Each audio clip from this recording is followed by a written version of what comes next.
Feliz por saber que eu só sei que não sei. E quem sabe não fala, não diz. Galera, é o seguinte, nós falamos na aula passada sobre o mito, né? E o que é o mito? O mito, só pra gente relembrar aqui, é um elemento, né, que faz parte de várias culturas, para não dizer de todas, mas de uma diversificada rede de culturas, né? Tanto nórdica, eslava, oriental, aqui na América do Sul, nós vamos ter várias culturas com seus mitos, né? No caso dos gregos não seria diferente. Agora, uma coisa muito interessante na questão do grego é que, além da cosmogonia formulada, desenvolvida na construção de uma explicação mítica da origem do mundo, né, nós vamos ter muitas compreensões míticas se relacionando com situações da realidade, com situações do dia a dia comum grego, ok? Por exemplo, nós vamos ter aí a obra de Homero, Ilíada e Odisseia, que vão retratar aí a ida e a volta da guerra de Troia, né, dos gregos indo para Troia, enfrentar o rei Príamo, né? Tem aquele mito de Helena de Troia, né, que a guerra vai se iniciar porque Helena foi com o príncipe Paris e tudo, e aí os outros gregos, né, vão se juntar a Agamenon, né, e vão para a guerra. Né, ok, Menelau, que é irmão de Agamenon, né, que a Menelau, o rei de Esparta, vai junto nessa jornada aí, né, para, né, além de resgatar a mulher do irmão, né, para estender o seu domínio, né, militar, né, e, enfim. Mas a questão é essa, é que quando nós vamos ler Homero, né, que essa guerra, por sinal, aconteceu em 1200 anos antes de Cristo, né, século XII antes de Cristo. E assim, essa obra de Homero vai ser cunhada ali no século VIII antes de Cristo, certo? Ilíada e Odisseia. E para você ter ideia, ela só vai ser escrita, ou seja, colocada no papel no século VI a.C., quando surge também a filosofia. Então, assim, é importante nós colocarmos aqui, pontuarmos aqui de forma bem direta que existe uma relação muito próxima entre o mito grego e a realidade das histórias gregas, né, do histórico da construção da civilização grega, vamos dizer assim, né? A teogonia, ela não explica somente a origem do mundo, começando ali pelo caos, depois do caos, Urano, Gaia, enfim, não só nesse ponto, mas se mistura, por exemplo, quando você vai ler a Ilíada, você vai encontrar vários personagens da cultura grega, personagens estes existentes na cultura grega, como reis, heróis, né, soldados e tudo, enfim, em uma batalha feroz, né, em Ilíada, né? E você vai ver os deuses lutando junto com esses heróis nessa batalha, né, ajudando a luta desses gregos contra os troianos. Então você vai encontrar vários deuses como Atena, Hera, Zeus, né? Você vai ver Ares, né? Você vai ver vários personagens da mitologia grega junto a mortais numa batalha, né, influenciando, né, as ações, né, naquele contexto. Então é interessantíssimo. Só um título de informação aqui, a Ilíada, ela vai, se eu não me engano, Ilíada fala dos 51 dias do 10º ano de batalha entre gregos e troianos, certo? Ilíada, assim como o mito grego de uma forma geral, é uma narrativa épica, né, uma narrativa em que existe toda uma explicação não só de história, né? Mas história sem o HI com E, né? História como fábula, como um conto popular e tal, sem propriamente veracidade, sem peso real e tudo, mas se liga a essa questão de história, a história propriamente dita, de traços, de características, de vestígios e resquícios históricos daquela cultura, ok? Então é importante dizer isso, que Ilíada fala da ira desses gregos, né? Tem até uma parte de Ilíada que Homero detalha as embarcações, né? As naus, como ele chama, né? De cada herói grego que está com... E não só as naus, mas a pintura delas, né? A quantidade de soldados que existiam dentro de cada nau, né? Então é importante dizer isso, né? É importante a gente encontrar e ver que não é só como no filme Helena de Troia, ou Troia, que mostra uma evidência entre, por exemplo, né, entre Príamo, Agamenon, Menelau, entre Aquiles, entre Heitor, né, e Paris, né, e Helena, né? Mas quando nós vamos ler Ilíada, a gente encontra vários outros heróis tão ou mais, né, valentes assim do que esses heróis que nós estamos falando aqui, né? Para você ter ideia, Menelau, que é esposo de Helena de Troia, que é deixado por ela, né? Menelau é conhecido dentro da obra Ilíada como o aprendiz da guerra, né? O aprendiz de Ares, né? Fala assim, né? Aquiles é conhecido como o homem de pés rápidos, né? Então você encontra esses detalhes na Ilíada. Então você encontra essa mescla entre mito e essa mescla entre mito e história, né? E de fato a realidade do que aconteceu, vamos dizer assim, né?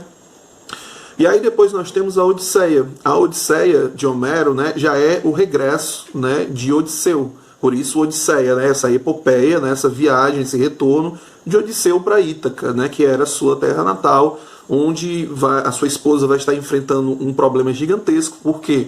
Porque foram 10 anos de guerra de Troia, né, e a volta de Odisseu dura mais 10 anos, por várias situações da escolha de Odisseu. Ele acaba meio que infringindo, acaba meio que magoando, vamos dizer assim, né? Ou desobedecendo os deuses. E aí, como punição, acontece isso. E, em especial, um deus que ele vai acabar desagradando muito é Poseidon. Ao ponto, por exemplo, dos soldados dele cegar um dos filhos de Poseidon, que era o Ciclope, né? Então é importante dizer isso. Aí você me diz, professor, mas qual é a importância disso tudo que o senhor está falando com a filosofia? Pois é, eu estou trazendo só esses detalhes aí para você, já relembrando das nossas aulas passadas, para você compreender de que o mito é uma partícula muito importante para todo tipo de cultura e principalmente para a cultura grega. O mito não é uma verdade absoluta, porém é uma verdade. É uma partícula verdadeira dentro de todo um contexto mentiroso, exagerado, fictício, enfim. Esse exagero explica-se até devido à questão de entreter as pessoas em escutar. Outra coisa importante, as narrativas míticas gregas, que vão ser datadas aí, né, ao seu desenvolvimento, né, desde o século 20 a.C., olha aí, elas não eram escritas, né, elas eram faladas, elas eram cantadas, né? Os aedos, né? Aedos eram os artistas responsáveis por cantar, por declamar, né, esses mitos, né? Então, assim, é importante dizer isso. O mito propriamente só vai ser escrito ali a partir do século VI, ok? Que aí é um ponto importante também. O surgimento da filosofia vai acontecer porque, além dessa compreensão e desconstrução do grego frente ao mito, à mitologia, né? Frente a isso, vai ter aí a redescoberta da escrita, certo? No século VI, ali, século 7 ao 6, né? século 7 ao 6, a redescoberta da escrita. Nós vamos ter a consolidação das leis que agora serão escritas, isso é muito importante. Nós vamos ter aí o comércio vindo com uma força muito grande, e esse comércio trazendo outras culturas para se relacionar. Você falou de comércio, outras culturas vão vir, tanto para vender como para comprar, né, os produtos. E uma coisa importantíssima, a democracia. A consolidação da democracia, junto às leis escritas, trazem esse peso, essa força, né, para uma nova forma de pensar, para uma nova forma de avaliar o mundo, que vai ser, no caso, aí, os filósofos jônicos, né, começando com Tales de Mileto, originando a filosofia no século VI a.C. É aí que Tales de Mileto e outros pensadores que virão pós ele, né, vamos começar a ter o quê? Vamos começar a ter uma nova visão da physis, né, da realidade natural. Vamos começar a procurar a arqué, que é o elemento primordial. A arqué é a base, é a matriz que dá todo o sustentáculo para o desenvolvimento do mundo. E a arqué de Tales, logo para nós iniciarmos aqui, e para parar esse vídeo aqui, para a gente começar um outro vídeo depois, a arqué de Tales é a água. Para Tales, a água é o elemento primordial de todas as coisas. Ok? Então, assim, o surgimento da filosofia a gente vem com uma degradação, não eliminação geral, até porque os filósofos pré-socráticos meio que não tem como provar as suas teses arquéticas, né? Eles não têm como provar a sua teoria, né? E a única forma que eles conseguem comprovar isso é por uma metafísica surgente ali, pela metafísica inicial, não é? Pelo iniciozinho ali de uma racionalidade frente ao mundo, frente à natureza. Então é nesse momento aí que os filósofos pré-socráticos vão degradar um pouco a questão do mito, né, das verdades vindas do mito, né, e vão começar a buscar de fato uma outra compreensão que seja compreensível à razão, em que a razão consiga apalpar isso e dizer, opa, aqui de fato eu consigo entender essa explicação, esse desenvolvimento racional, não mais cosmogônico, mas cosmológico, né? Por ser o início aí de uma lógica do conhecimento racional, do desenvolvimento mental frente ao conhecimento humano, ok? Então é importante nós sabermos que a filosofia aparece no século VI com Tales de Mileto nas Ilhas Jônicas, ok? Gregas, e Tales de Mileto, analisando a física, tenta buscar da sua realidade uma explicação da origem do universo, do mundo, da sua própria origem. E aí ele vai encontrar um elemento que vai chamar de arqué, né? E essa arqué que ele vai encontrar na física é a água. Segundo Tales de Mileto, a água é o elemento primordial de todas as coisas.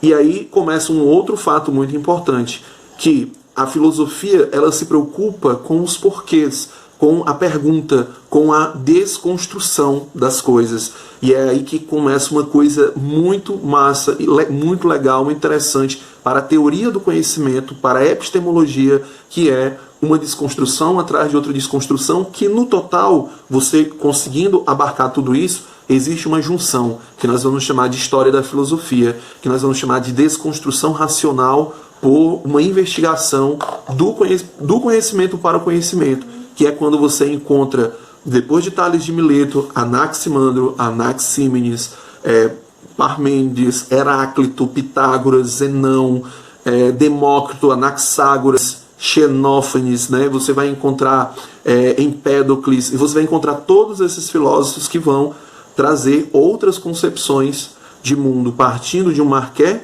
de um elemento primordial, ou não, ou desconstruindo essa arqué. Você vai encontrar filósofos monistas que acreditam em uma arqué, ou você vai encontrar filósofos pluralistas que acreditam em várias arqués, em vários elementos, ou você também vai encontrar, isso é fascinante, indivíduos que acreditam no elemento uno, único e imutável, e um indivíduo que acredita que não existe um elemento uno, único e imutável, mas sim existe o devir, existe o movimento. Então é isso, gente. Vou parar aqui essa introduçãozinha à filosofia. Na próxima aula eu começo de fato somente sobre a filosofia e os filósofos pré-socráticos pausadamente. Tá ok? Falou, galera. Curte aí o vídeo, toca no sininho aí e ajuda o canal também, né? Aproveitando e ajudando o canal, né? Então é nóis aqui, Governo do Estado do Ceará, dando aula. Falou!